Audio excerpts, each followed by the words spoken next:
All right, we're going to get started.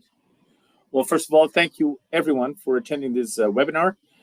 It is a product-focused webinar, and I'm hosting today from our office in Toronto, and it's a beautiful sunny day.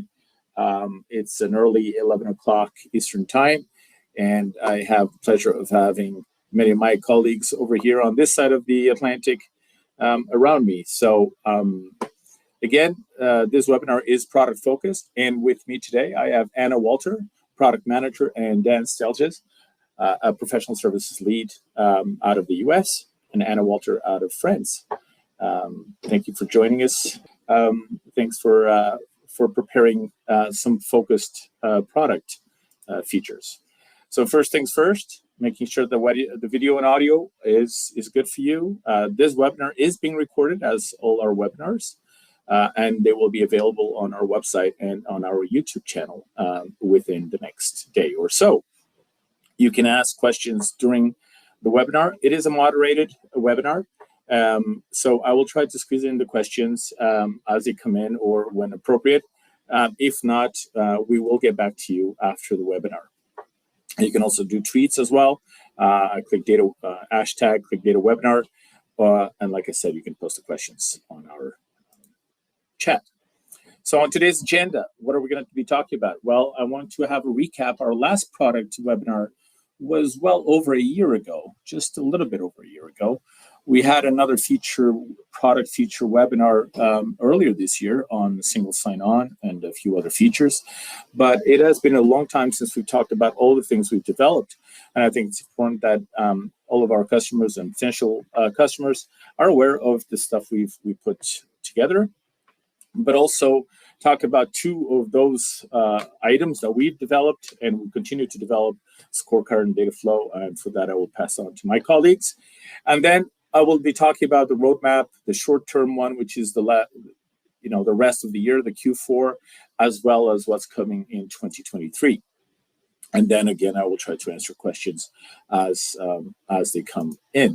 So first things first, for those that don't know who ClicData is, we are a data management platform, including all the connectors that you need, as well as all the visualization that you need. We do it really from end to end. In between, we do a lot of other things. We can, for example, send alerts. We can stream data outside of ClicData. We have a very strong API allowing you to do very interesting real-time data things. We're fully hosted in Microsoft Azure.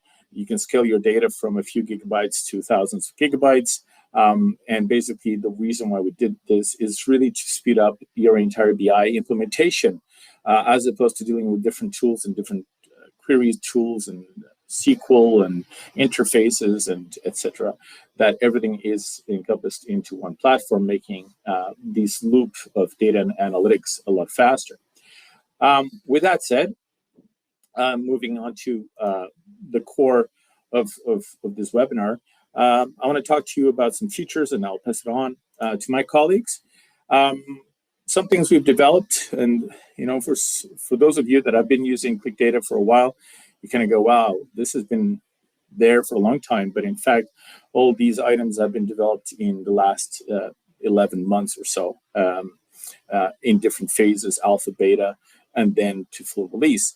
Document and media was an entire revamp of our media image that could be used in dashboards, mostly in the image widget dashboard. Sorry, the image widget on dashboards. But we've extended this functionality to go beyond just images. So now we can add videos and documents, PowerPoint presentations, Excels, any document that you want to have as an attachment to your dashboards that can be accessed and secured the same way that the dashboards are. And also this module will play a critical role in live docs, which we'll not be talking about this in this webinar. I'll just briefly kind of put the teaser out that live docs is really a way to create interactive Microsoft Word and Microsoft PowerPoint documents without having to, by simply just uploading those templates of documents to ClicData and let us embed all the data into those documents and produce a final and send a final packaged document to your customers. So this was needed for that development to take place. So that's going to come in as well soon. The other thing we developed was Datastream. Datastream started also around the same time, January or so, I believe, was one of the first alphas that we did, or betas at that time. Basically, if you look at the diagram, this is a part of ClicData that allows us to, after you bring in all your data into ClicData, into your data warehouse, and you do work with it, whether it's through views, merges, or fusions, or through, as we will see soon, Dataflow, allows you to push the data back out to other systems, so that you can use ClicData as basically a data staging and data preparation to send back to other systems. And we've added some connectors to it, some outbound connectors, such as FTP, obviously Dropbox, the usual storage-based connectors. But we also added Webstream, which is a way to basically just feed it right into Excel or other visualization tools, if you like, in a live stream mode. So you don't have to really look at a file somewhere. You just type the URL and let your other tool kind of suck the data in. But in those storage ones, such as FTP and Dropbox, we also allow you to do certain manipulations. For example, you plop the file in a folder. If there is a file with the same name that exists, you can rename it and move it to another folder, like an archive, and put the new file in. You can delete it, etc. So it can become a very sophisticated data flow and data stream kind of process for you, and you can automate all that for you as well. And we'll be adding more connectors on this as well. The next piece is snapshots. We've enabled this feature earlier this year as well, and this allows you to take a snapshot of any table, view, merge, fusion that you have into its own separate table, physical table. And this is useful to, if for nothing else, for security or safety, to keep a backup of a certain data before you do some major transformations, or simply to compare later on, the new process versus the old process. You can automate this as well. You can put this on a scheduler. You can put this, or you can run it manually as well. Then we have the API. The API has been completely overhauled. The work started actually back in September of last year, and is just now coming down to its last items. We've extended the number of endpoints on the API to 17 endpoints. So now you can pretty much every module that we have an equivalent API endpoint for it. We've added more authentication. We've added standardization on all the endpoints, so the error formatting is exactly the same. And we continue to work with our partners in making sure that this API becomes a very strong tool for you in the future, in as much as even not using our UI entirely and actually creating all the objects directly via an API. Obviously, some things are a little bit easier said than done. How do you create a visual dashboard programmatically? Those are challenges that we're going to get into. But the idea is that if you do not like our designer and you want to develop your own designer, or you have a very specific set of variations of dashboards that you can dynamically build, you could. And that's the point we were trying to get to with our API, that you have the full scope, creating any object, whether it's dashboards, binders, data sets, views, etc. And we have introduced the app skins. Now, the introduction of the 3 skins was not just for, oh, look, we can paint pretty colors in our application. We could have done that before, potentially in a less global way. We were able to customize certain aspects of the application. We did this with a specific focus on product accessibility and high-frequency usage. What does that mean? That means that we would like to make sure that people with certain types of disabilities, that they can actually work with our product in as much as we can to help them. One of the things is the high contracts mode, but also folks that have been working with this all day long. The white background on certain screens is very tiresome, so we wanted to offer a dark mode so that it's a little bit easier and less strainful on the eyes. The standardized faster UI framework was a direct result. So this was a direct result of our standardized and faster UI framework. We are now approximately at about 80% of conversion into the new UI framework, and you'll be able to see that clearly as dialogues open up faster and things look a lot more standardized today. I hope I'm not going too fast, but I'm very excited about some of these features, so I hope you're excited with me. We have had new connectors, of course.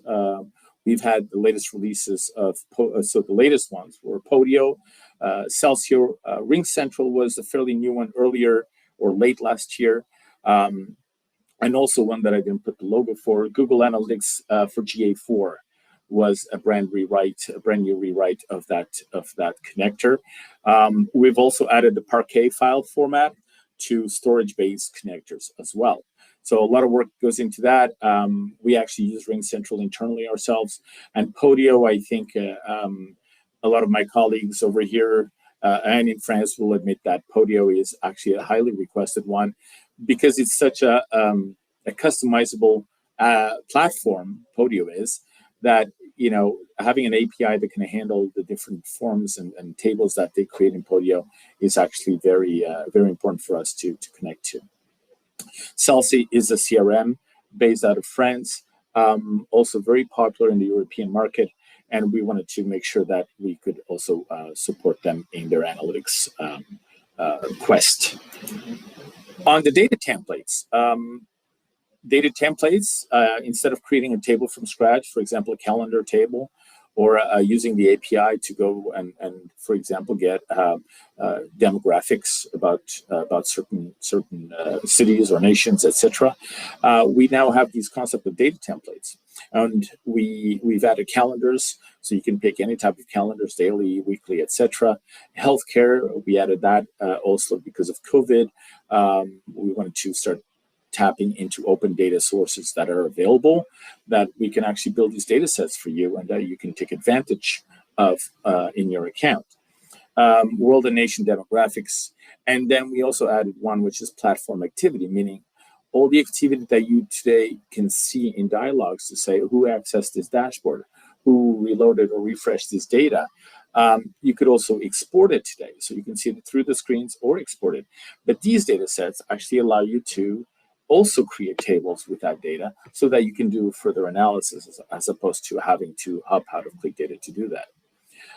And also soon to be released, I don't believe I will talk that in the next portion of the presentation, is the weather and currency data templates. In the weather, you can pick a location or locations around the world and a start date, and it will bring day by day the temperature, mean, frequency, humidity, all those weather-related metrics into a table for all those locations.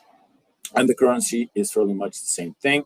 You can put in a list of currencies, and again, it will tell you the baseline currency, and it'll bring in the currency exchange rates on a daily basis. I believe it's up to daily basis of those currency exchanges. So pretty potentially useful data templates for you. As you refresh the new data, the new days come into those tables with the new data.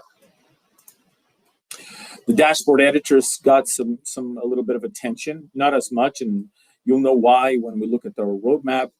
We've added the copy and paste format to a lot of our widgets, and we're adding some in the next quarter as well. So you can copy and paste the format quite simply. You could also select multiple widgets and say, well, when I print a dashboard or export the dashboard, I don't want to see these widgets on the print or export. We enhanced the formula editor using the new framework that I've talked about previously. We've integrated this with documents and media. The dashboard designer allows you for the filtering ability, as well as a quick way to select the recently used data in all the widgets. And with that, I'm actually going to take a little moment here because I think I am going a little bit fast. And actually, I see some questions here, so I'm going to actually try to answer them. The one is, will there be a webinar on data flows? Actually, we're going to have a data flow introduction today by Dan. We'll talk about that in a second. And then, yes, we are going to have a more extensive, as we're preparing the help documentation for data flows, we're going to have a more extensive data flow specific webinar. The other question that I have is, can the currency templates be used to alter values on the dashboard? Yes, absolutely. You can use a formula to go get a currency at a specific date and say, okay, now multiply this by this baseline currency. That's typically a use case and why we brought the currency. And I do see another question, but I'm going to take it offline because I think that potentially is a support question. Why can no longer give security to a team on dashboards?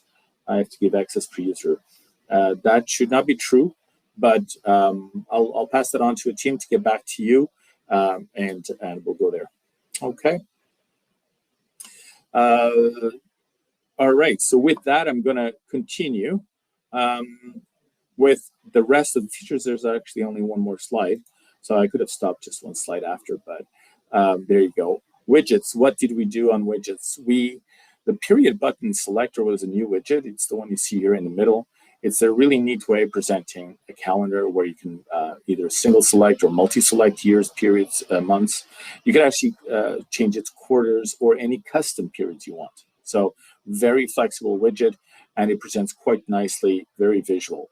The scorecard table, which we're going to get into with Anna. We've added a ton of actions on the button widget, which was basically, you can see the drop-down list there.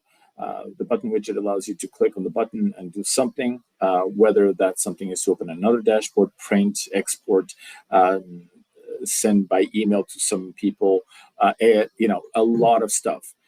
So I urge you to take a look at some of those actions. And not only that, but you can do two actions. You can do a first action and then a second action. So it's actually a very handy interactive widget for you to add onto your dashboards. We've also added conditional formatting charts based on categories or values as well. So that is also a feature we've added in the last 12 months or so. Now, with that, I'm going to pass it over to Dan to talk about Dataflow, which is going to be released just this next, in 2 weeks' time for general availability. Thank you, Telmo. Yeah, just to introduce Dataflow a little bit today, we want to talk about what Dataflow is and why we're kind of moving in that direction. Dataflow is a new designer that's going to allow us to basically take that visualization of what you see in terms of dependencies of when data comes into ClicData to where it ends up into a target table that you may use for your dashboards in ClicData. It gives you a better visualization of how that data is working its way through the platform. It also allows you to manage that flow in one place versus looking at individual objects potentially and having a lot of navigation to navigate back and forth amongst different objects within the platform, whether it be your source table versus your fusion, merge, or view that you may have built into your flow. Why is it needed? Why are we heading this direction? Obviously, we talked about, it's going to be an easier method to maintain and even replicate ETL flows. Replication of ETL flows now can maybe sometimes be a little bit challenging depending on the complexity. We're also, moving towards replacing views, merges, and fusions and the caching functionality that exists today. But more importantly, the biggest thing is kind of like the future expansion to add other capabilities related to data processing. Those data capabilities may revolve around machine learning or other types of nodes that we can add into the data flow. This gives us, this is kind of the starting point of being able to get into some more advanced types of data processing that people are requesting within the platform. So this is the beginning of kind of setting the stage for that and working through that particular set of challenges that come with moving to a new feature. If you think about it, the current state, when we talk about the data flow, just as an example here, we have a merge where we may be merging two different tables together. And then on top of that merge, we're creating a view that has maybe several different transformations or calculations within that view. Right now in the current state, you have to set up that merge, and you can see the dependencies of that merge and what things are dependent on it, and what that merge also has as a dependency. And the same with the view and the transform. However, you do need to navigate into and out of those objects to be able to manage those objects and understand that what you change in one place may have an impact downstream to your views and transforms, which can sometimes be a little bit difficult. The future state of where we're kind of thinking about, if you take that same type of flow, you would have an input in one flow of those two tables. You're going to join them together or merge them together. You may determine that there's certain columns that I do not want to bring further down that flow. And then you're going to make make some calculations that you need to apply, some data transformations similar that you would do in a merge. And then you're going to output it to a physical table within ClicData, which you can either use elsewhere within other data flows, or you'll be able to use that as the source for your dashboards or for data streams or however else you want to use that data set. As you can tell from here, this is just a simple example, but as examples get more complex and you add more transformations, it's very hard to kind of follow that flow from a standpoint of a designer.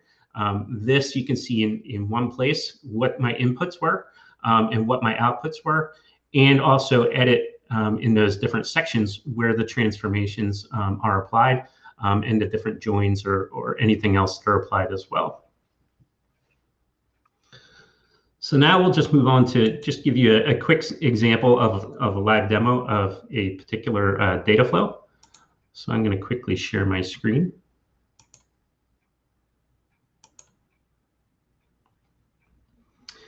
Can you see my screen okay, everyone? Thank you. So what we have here is the data flow section, which you would be able to find in your account under the data section. There'll be a data flows menu category.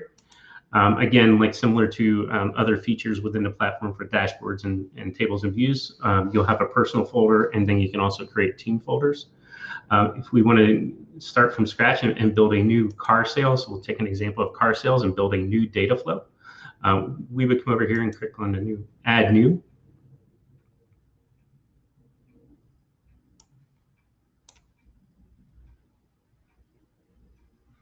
And we're going to say, name our data flow webinar.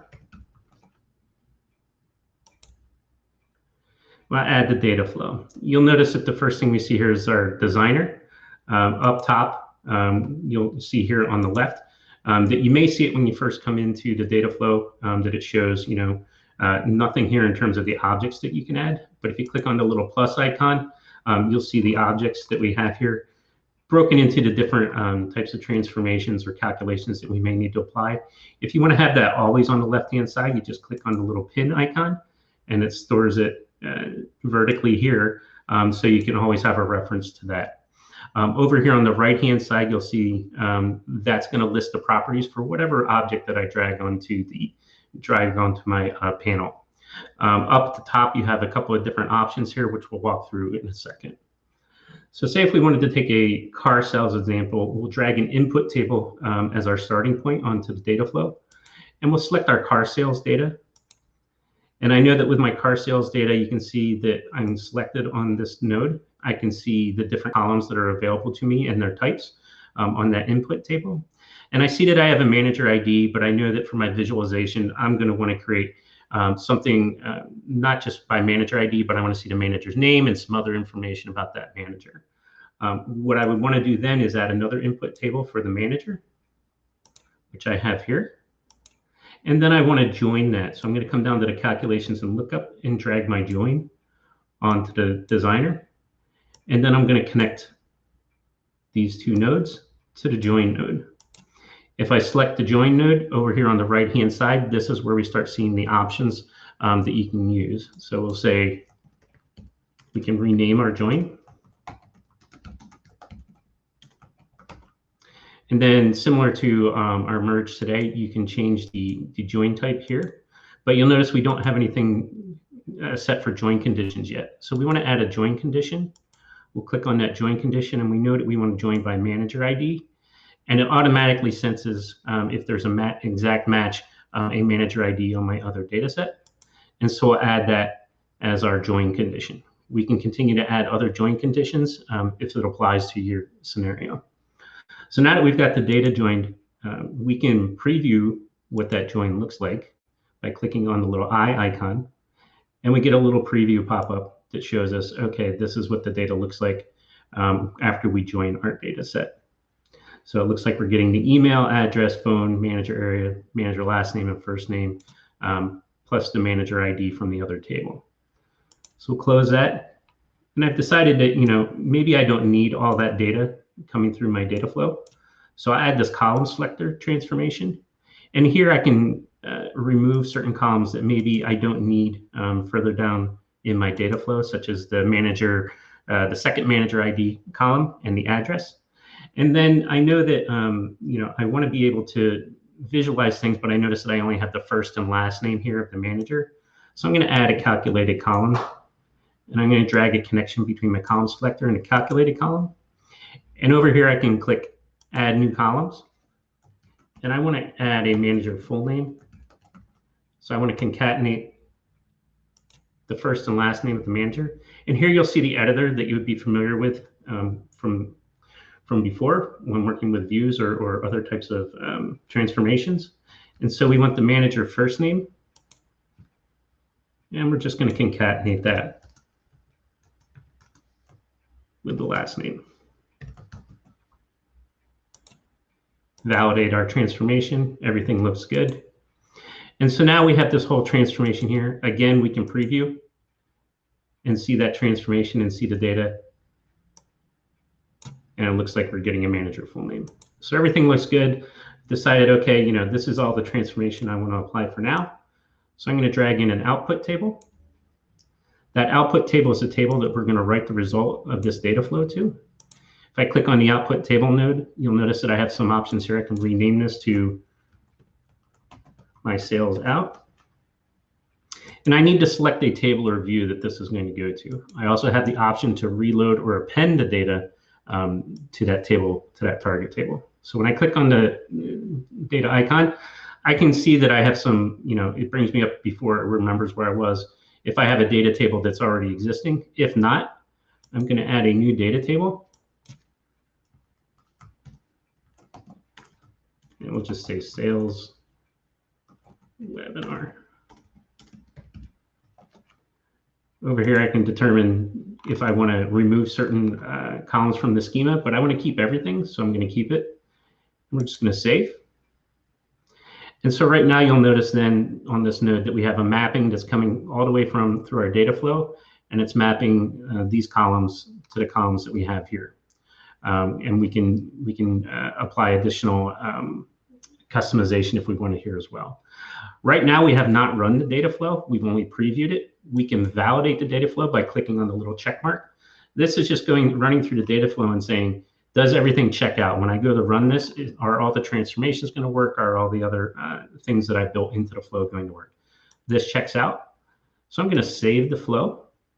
I can either execute the flow manually here, or if I'm outside of the flow, I can also run that data flow here and execute it there. We can also put this on a schedule similar to other, similar to other objects within the platform. And so we can run this on a schedule and string together multiple data flows to build out our ETL flow. So we'll just run that data flow. And if we come over to the tables and views, we'll see that our view sales webinar has our 5,000 records resulting from that new data flow. So that's the data flow as presented now. I'll turn it back over for the next part of our presentation. Well, thanks very much, Dan. There was a couple of questions there. I'm just actually waiting on some of the replies, but we'll probably reply after the webinar. Sure. Again, the data flow is an alternate way for our views and fusions, but one important thing is that once you define that output table, you can feed it with any data you want. And this will be very useful because that means that that output table can continue to stay as independent from the sources that you want to put in. So if one day you want to change those input tables and do a different calculation, the output table is still there. It's a permanent cache table, if you will, because it is a physical table. So your dashboards will work a lot faster with it, and you get a better sense of the input to output, as Dan explained. So again, Dan, thank you very much. And with that, we're going to actually move on to the next one, which is actually a dashboard widget. And with Anna, over to you. Thank you, Telmo. Can everyone hear me okay? Okay, cool. Thank you. Great. So I'm going to talk about the scorecard table. I'm going to explain quickly what it is, and then we'll look into real life examples and a few suggestions on how to use it. So as Telmo said, the scorecard table is a new widget. It's a really cool one. It's a very new type of widget, I would say. We'll see why. So the main idea of that widget is that it's a table. It's really a grid, actually, where you can define the content of each cell individually, and you can have different sources for each cell. Meaning that you could, for example, type data or text in a cell. You can leave it empty. You can use formulas. You can actually fetch data and display it in your cell. And you have different types of content types as well. We'll look into that on the demo. And the other nice thing about that is that you can customize each row, cell, and column, and make it super customized, actually. So why did we develop that new widget? Basically, it's because it will actually help you create very beautiful visualizations for dashboards where you have multiple KPIs. It will help you make them easier to maintain and to design, and also just quicker. So because we have just one widget here, querying the database, the performance is actually much better than when you use multiple widgets. So the loading will be much faster. And it's a very powerful tool. You can have contextual calculations as well. I'll show you how it works. And here, this example I have on the left, so it's a bit small here, but you can see it looks like a table that you could build with a simple table widget. It's true. But with a simple table widget, you would actually need to create different views and fusions and merges before actually being able to design such a table. Because as you can see here, it's actually showing data from different marketing sources, right? We have per row, we have one source, like here, Instagram, Facebook, TikTok, etc., which come obviously from the different APIs of these services, and which would actually need some work before displaying that in a dashboard. In this case, we have just one scorecard table, and nothing was really touched on the data set, so pretty cool. Okay, so I think everyone wants to see the nice parts, the live examples. So here I have put a few of them. We'll look into how they're built, just so you get an idea of what you can do with this widget. So here we can see a very classical top grid, of a e-commerce dashboard, for example, where you will show high-level KPIs next to each other. So you could definitely build that with widget indicators, but you can also build it with the scorecard table, and much faster, actually. Then we have other examples here. This looks like a big table. It's a bit small here, but if you look into it carefully, you can see we're actually mixing different types of formats. We have percentages, we have currencies, and then here on the variations, we have percentages as well, and just plain numbers. So this was all built as well with just one scorecard table. And this one shows you as well how you can play with number of columns and number of rows in just one widget.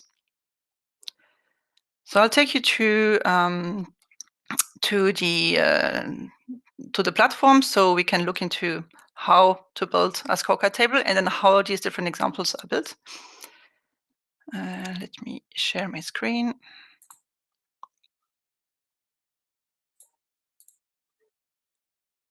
Here we go. Just waiting a bit until it loads. So let's just start with creating a brand new scorecard. Here, the scorecard widget will be found in the table section. So it's this one. Let's drag and drop it here. So we can see it comes actually filled with a few rows and a few columns already. So you can see how it's done. And I'm just going to go very quickly through the different tabs to explain how it works. So the general tab looks like all the other widgets we have with naming, the coloring, schema, etc., visibility. And then what is different is here, it's the layout. So this is where you actually define the layout of your scorecard. For example, here, if you click on rows, we can see we have 5 rows where each row has a specific height. And you can change that distribution to have, for example, a automatic distribution across the heights of the full widget, or you can define percentages. Obviously, here you can see we're going above 100%, so that's why we have that message here, but you can define them manually, or you can define them as you wish. You have other types of rows as well. I'm not going to go into that for now, but just so you know, you have multiple options as well here. What we can do as well is define the number of columns. And same thing, you can define which way you want to display them actually. And then the cells. This is where everything happens. In a cell, you can define the content type. So here we can see we have text, right? So it was just typed in there. And we have other types. We have formulas, indicators, and spark charts. So basically here we have a spark chart. We can define that is shown as a line, an area, or a column. And what it needs is actually just an array of values. You can type them in manually like it was done here for the example, which makes little sense, I guess, but you can actually also use formulas. And for example, you could use the data to list formula, which works very similarly to data aggregate, which I think most of you know, which defines a data set, a column to be used, and then filters, grouping, order, and aggregation. If we'll have time, I'll show you how this is built with a real example. And then here, this is a indicator where you can see you have values and the value of the icon itself. So that's where you actually really define the layout of your table. And then here in the styling tab, this is where you are going to define how everything looks. So similar to other widgets, you have here on the left the different elements of your widgets. So the background, the general table, and then rows, where you can just pick any row and define that, for example, you want this to have a specific background. And sorry, this is actually going above the definition of the columns. And same thing for cells. For example, here for your indicator, you could say, okay, my indicator is conditioned on certain values, and you can define this here. In the interactions tab, you have the ability to allow for hover and color that. Same thing for selections, etc. So this is how you create a scorecard table widget. I would actually suggest that when you create a new one, you go to the layout and you delete everything and you just build it from scratch, because this example here comes with actual formatting already. So it might not be what you want. And as you can see here, I tried to create a background here, and it actually, there was a conflict, not really a conflict, sorry, but the other cells were actually already defined. So that's why it didn't look like the full row would be formatted. Anyways, I'm just going to be conscious of time, trying to go into a few examples here, quick one. So here we can see a very simple example of what we've done as a scorecard table. We have the layout defined here. And what I want to show you actually is how these formulas work here.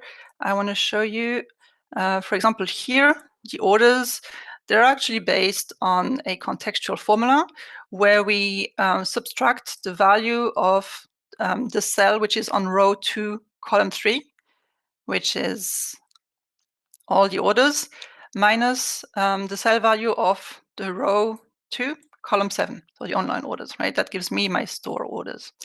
So as you can see here, you can use contextual formulas. All the contextual formulas can be found in the formula editor under table. You can see here we have more than that. We have cell aggregate, cell value, and then row section columns and row section index. So you can all use all of them to create your formulas within the widget. I'm going to show you quickly one more example, and then we're going back to presentation because I think Telmo has much more to say. I wanted to show you this one quickly. So this one is a table where we have subtotals, which are calculated based on different rules. So this is a profit and loss by semester.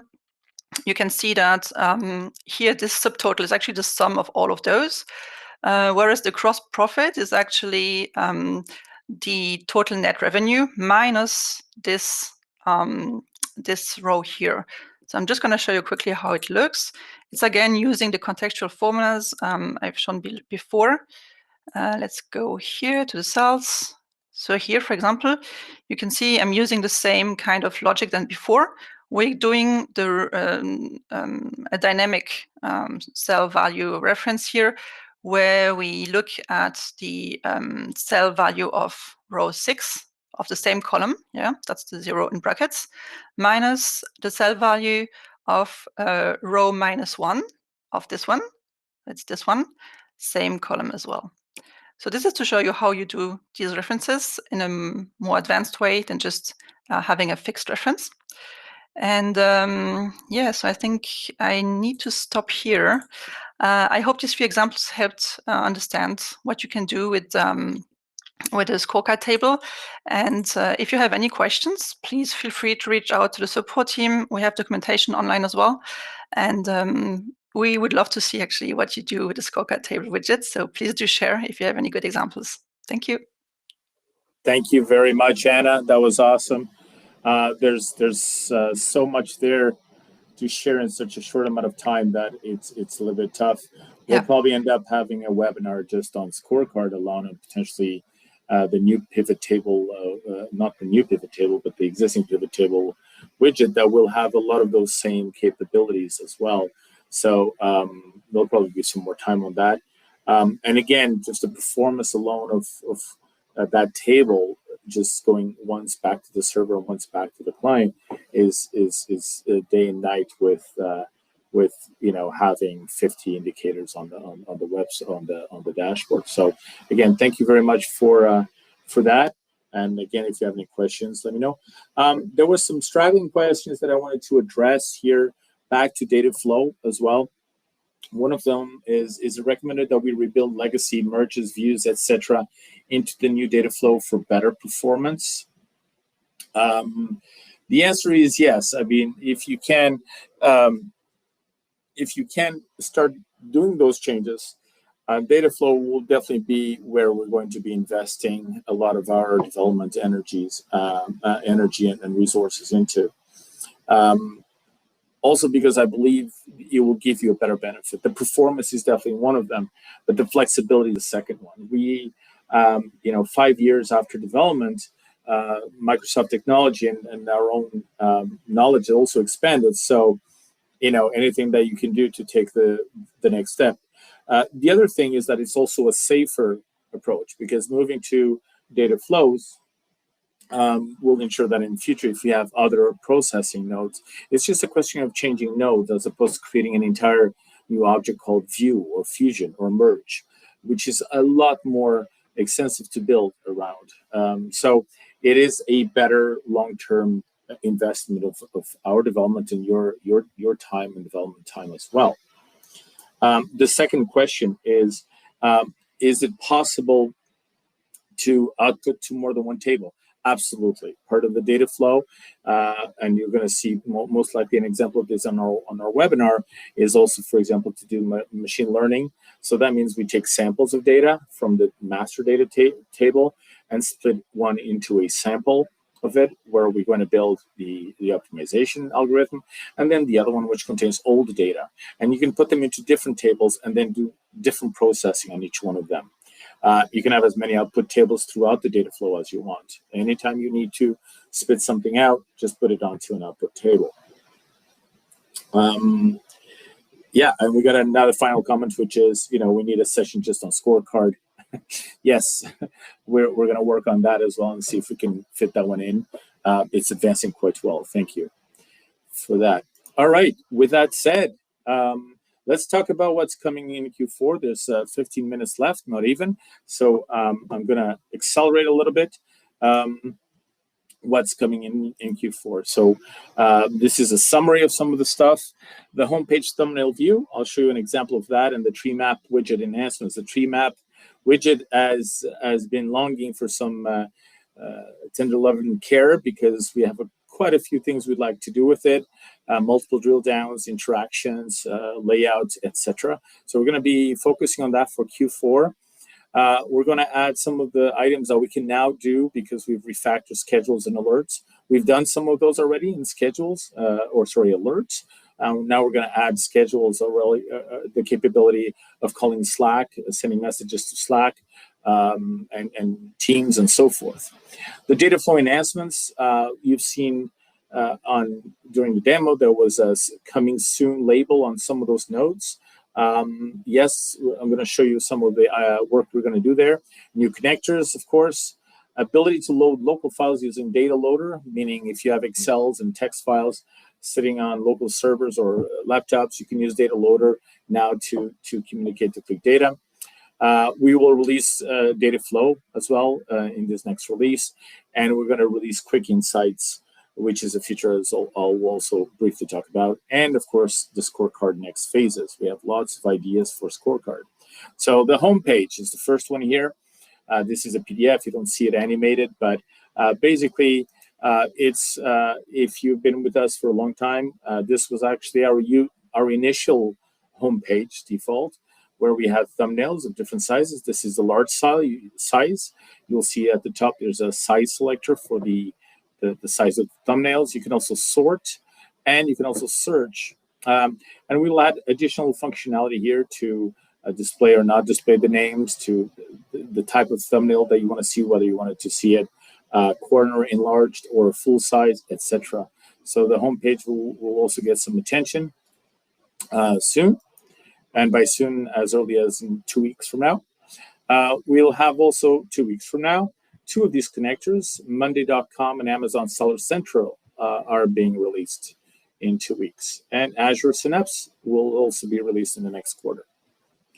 What else do we have here? We have so much stuff coming that it's hard to fit it all in here. But the scorecard widget, we're going to have more conditional formatting, interactions and tooltips, more cell types. So Anna showed a list of 5 different cell types: text, formula, etc.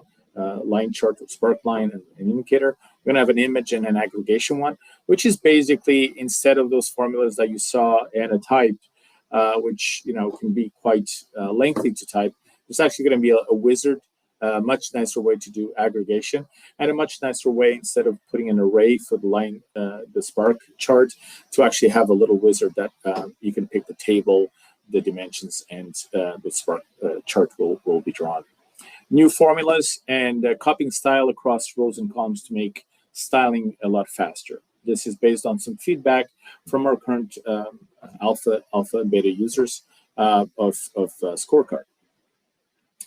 What else do we have here?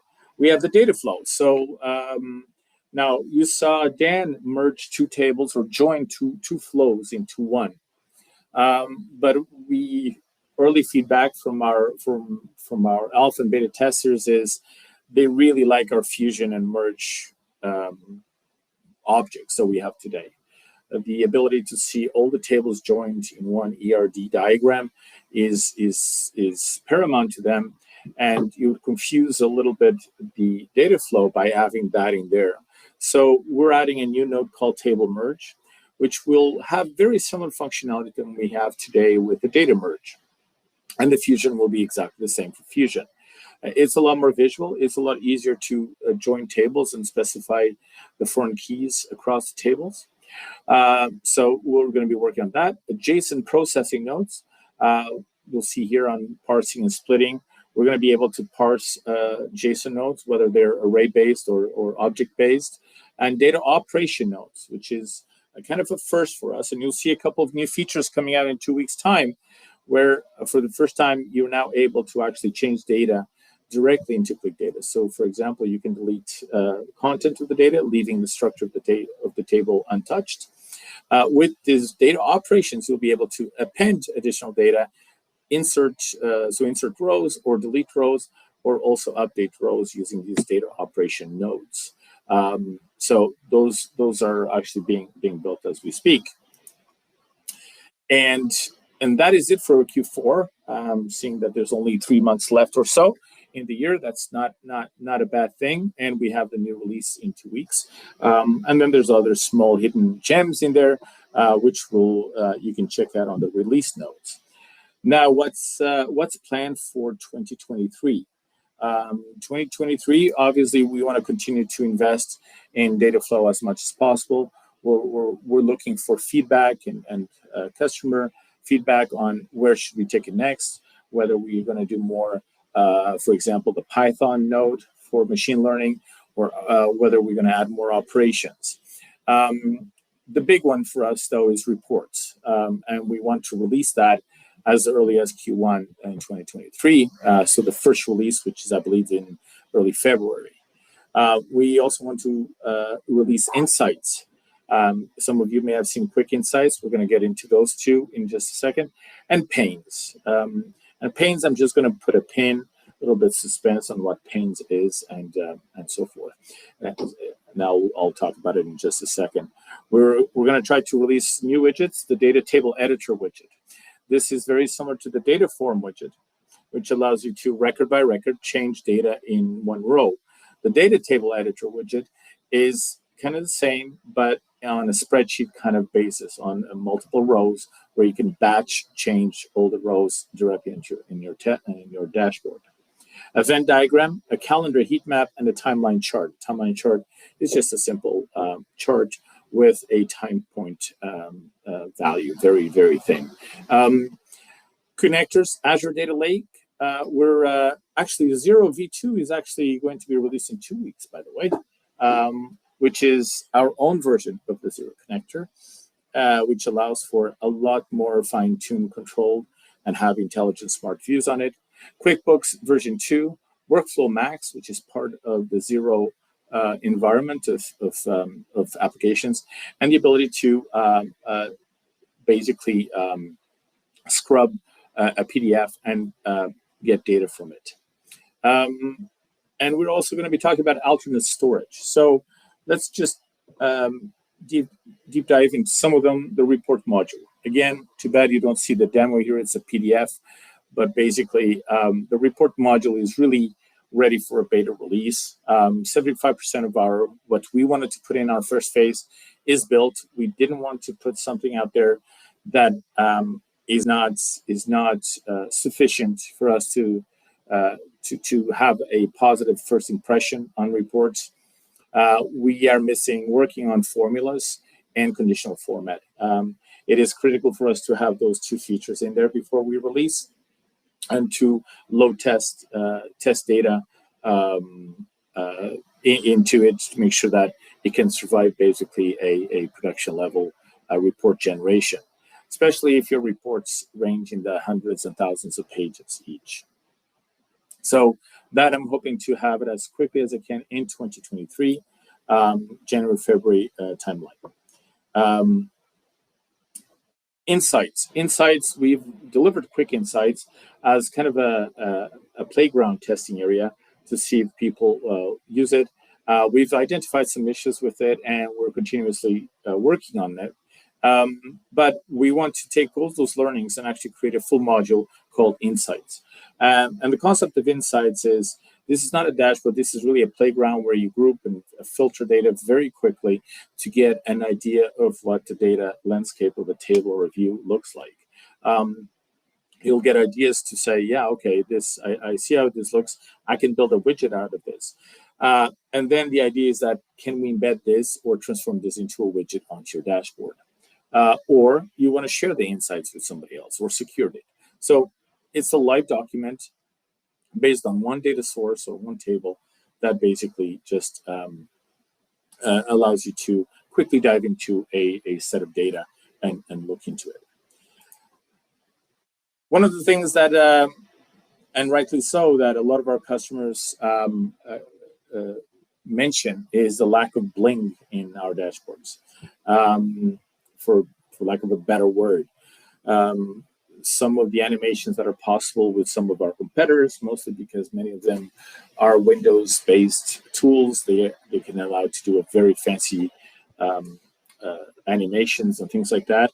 I believe the technology is available today for us to do the same thing. So we're going to try to add some bling to some of the charts we have. Chart annotations and chart animations is something that I want to work on for next year. Alongside the new widgets that we discussed, and also the pivot table to get as much attention as the scorecard got and will receive still. So those, for now, are our focus for next year on the dashboards. And you may ask, yeah, but that's not enough. The dashboards is kind of primary to a lot of the visualizations. And the reason why we didn't add more onto that path, on that workload, is because we're looking at data panes.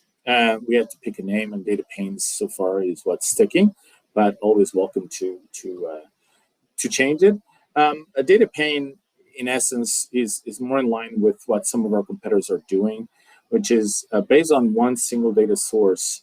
All the widgets on that pane, or on that, let's call it dashboard, V2, respond to that single data source. So if you filter, if you have a master filter, all the widgets will obey that master filter or not. But you cannot go and get other data. It has to be from that main catalog of data. That allows us to do quite a few other things. We're going to be focusing on building panes fast in a very modular way, in a grid layout, so that they will adjust differently than our dashboards today adjust to resolution and to devices. Where you'll have better style, they will look a lot better. They will have the bling that we're going to try to inject into our dashboards. But by the same token, you potentially will have less features. Where today with dashboards, you can have so many different things, interactions and calling web services and doing this. You can basically customize every single portion of the chart.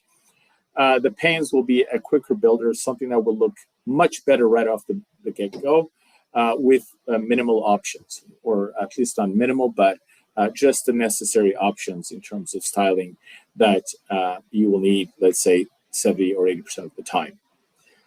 So that is going to start next year. We're not sure yet on the delivery, but we definitely want to work on that. It will use the new framework that we're using across ClicData, which will also make the performance of rendering and snapshot the dashboards a lot faster. We're also going to look at not replacing, but offering alternate storage areas for your data. This is potentially just for customers that use dedicated enterprise level subscriptions, where today we give them a SQL Server database to connect to. We're going to start using Postgre as a potentially alternative, which is a lower cost with a potential impact on performance for some cases, not all cases. We're also going to offer Microsoft Azure Data Lake as an alternate storage solution as well, not necessarily for your data, but for other systems that feed into Azure Data Lake, and then from the Azure Data Lake, we grab the data directly into your visualization side of things. So more on this later in the year or later next year. These are two potential items we're looking at in partnership with Microsoft to see if we can offer this as a benefit to our customers. And with that, I basically believe we are done. It's top of the hour. I want to thank again Dan and Anna for being here. I'm just going to quickly see if I can answer one more question. I don't see actually any questions that we cannot answer offline. So again, thank you everyone for joining our webinar. I hope you're enjoying our product direction, our release updates. We're doing our very best to deliver as much functionality as possible, and we will continue to do so over at least the next 2 years. Please give us back, get back to us with any feedback on any features that we'd like to focus. This is how we determine our roadmap. So please do, and have a great day, everyone. Thank you.